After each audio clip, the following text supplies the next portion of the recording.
Գյորջյան Կասկադ 60 ամիս փուլային վճարում բազմաթիվ առավելություններ։ Տեղի ունեցածի վերաբերյալ ինչ կասեք, ինչ գնահատական ունեք, արդյոք իշխանությունները փորձում են ճնշում գործադրել իրենց քաղաքական հակառակորդներին, ընդդիմադիր հայացքներ ունեցող քաղաքական գործիչներին։ Տեղի ունեցածը իրականում եւ իրավական, եւ քաղաքական, եւ մարդկային ուղղակի անպարկեշտություն է։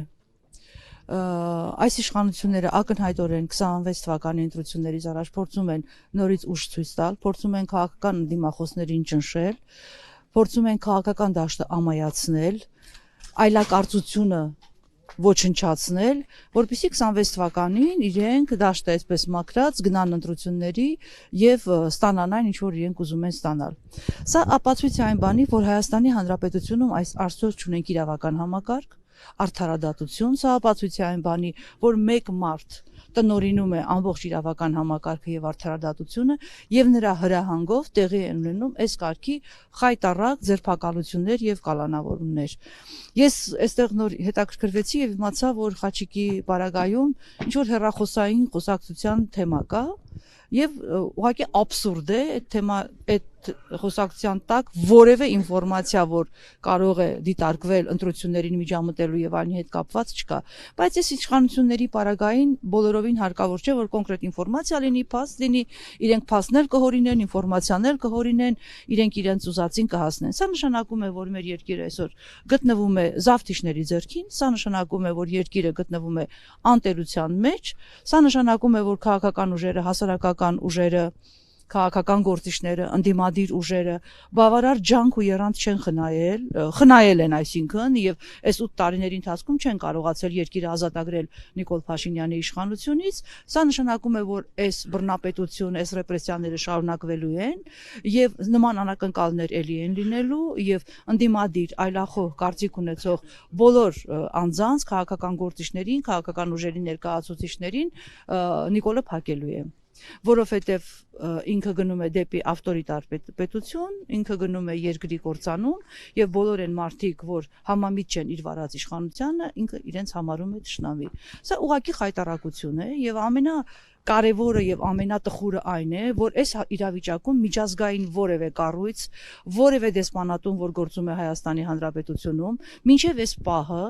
որևէ քաղաքական բանտարկյալի հասցեին ի պաշտպանություն որևէ հայտարարություն չի արել։ Դա նշանակում է, որ նույն միջազգային կառույցները եւ դեսպանատները, որ գործում են Հայաստանի Հանրապետությունում, Նիկոլի իշխանության տարիներին առաջնորդվում են երկակի ստանդարտներով, որովհետեւ Նիկոլ Փաշինյանի կառավարությունը ըստ ամենայնի իրենց պետք է հենց այսպիսին, ինչպիսին ինքը կա, պետք է հենց այնպիսին, որ ճնշի Հայաստանում ազատ խոսքը, դեմոկրատիան, Նիկոլը դա անում է հանգիստ, առանց որևէ դատապարտող խոսքի, առանց որևէ նկատողության։ Սա ամենախայտարակ զավեշտալի բանն է եւ ինձ տխրեցնում է, որ այդ միջազգային կառույցները, որոնց ուղղությամբ, որոնց հանձնարարականներով Հայաստանի բոլոր կառավարությունները, բոլոր իշխանությունները աշխատել են գնալով դեպի դեմոկրատիա, դեպի ժողովրդավարություն, պահպանելով եվրոպական արժեհամակարգը, այսօր այն պահին, երբ որ Հայաստանը մխրճվում է բռնապետական տիրապետության տակ, այդ միջազգային կառույցները ձայն ծպտուն չեն հանում։ Սա ամենավատն է, էլի եմ ասում, այո, ուզում է վախի մթնոլորտ ստեղծել, այո, ուզում է ճնշել ընդդիմադիր գործիչներին եւ ընդդիմադիր ուժերին, որպեսզի 26 թվականի ընտրություններին ինքը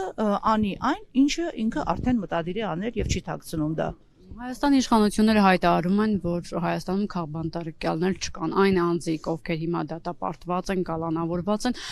որևէ քրեական գործով են անցնում եւ ըստ էության առերևույթ փաստ կա այդ արդիվ։ Ուրեմն Հայաստանի իշխանությունները ինչ ուզում են հայտարարել, բնականաբար իրենք չեն ասելու, չէ, մենք ունենք 50-ից ավելի քաղբանտարկյալ։ Բնականաբար իրենք չեն ասելու, չէ, որ Բաքվի բանտերում գտնվում է Արցախի ռազմաքաղաքական ղեկավարությունը։ Բնականաբար իրենք չեն ասելու, որ մատները մատներին չեն տալիս այդ մարդկանց Բաքվի բանտից վերադարձնելու եւ քաղաքական հայացքների համար դատապարտված մարդկանց ազատելու համար։ Այն դեպքում, երբ որ Ալիևը անգամ Ադրբեջանում համաներում է իրականացնում նոր տարուց առաջ, Նիկոլ Փաշինյանը նոր տարուց 1 օր առաջ քաղաքական այլախոհներին է վերցնում եւ փակում, ընդ որում ոչ մի բանի համար, ընդ որում որևէ հիմնավոր, որևէ ապացույց չունենալով։ Վստահաբար այս դատարանը բավարարելու է Նիկոլ Փաշինյանի ամբիցիաները, Նիկոլ Փաշինյանի ցանկությունը, որովհետեւ այստեղ արդարադատության մասին ասելը առնվազն միամտություն է եւ բնականաբար այս իշխանությունները իրենց ավտորիտար նկրտումներով բնականաբար պիտի ասեն, որ մենք քաղաքական անցագործներ, քաղաքական բանտարկյալներ չունենք, որովհետեւ միշտ էլ կգտնվեն ինչ որ տեքստեր, ինչ որ հոդվածներ, որոնք կփորձեն կարել,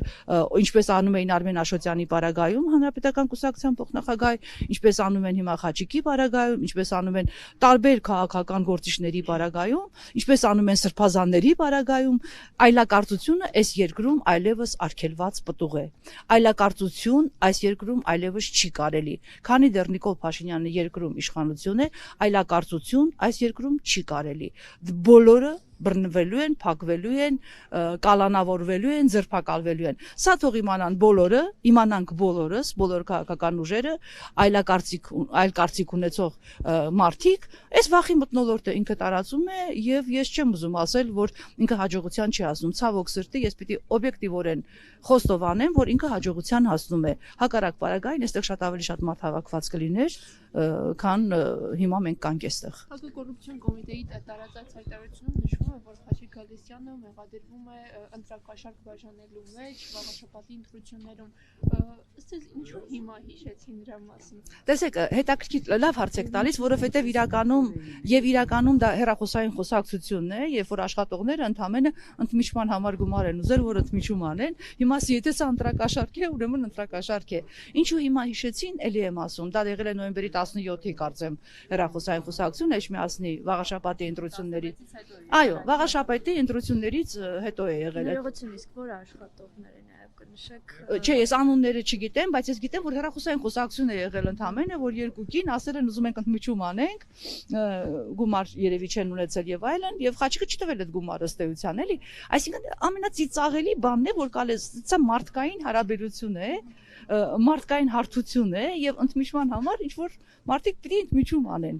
Հիմա երևի լավ կլինի, որ այդ նույն հակակոռուպցիոնը ժամանակը երբ որ կգա, մի հատ ճշտի թե ԿՊԱ-ականները այսօր ում զանգերով եւ ինչպես են ընդմիջումներ անում եւ ում զանգերով եւ ինչպես են ստանում ահռելի պարգևավճարներ, ում զանգերով եւ ինչ հնարավորություններով են անցած 7 տարիների ընթացքում ահռելի հարստություն դիզել։ Ճիշտ կլինի, որ հակակոռուպցիոնը իշխանապողության ժամանակ, իշխանապողությունից հետո այդ հարցերը ճշտի։ Այն ժամանակ դուք զավեշտալի փաստերի ականատես կլինեք, ես ձեզ վստահեցնում եմ։ Ես եմ շնորհակալ։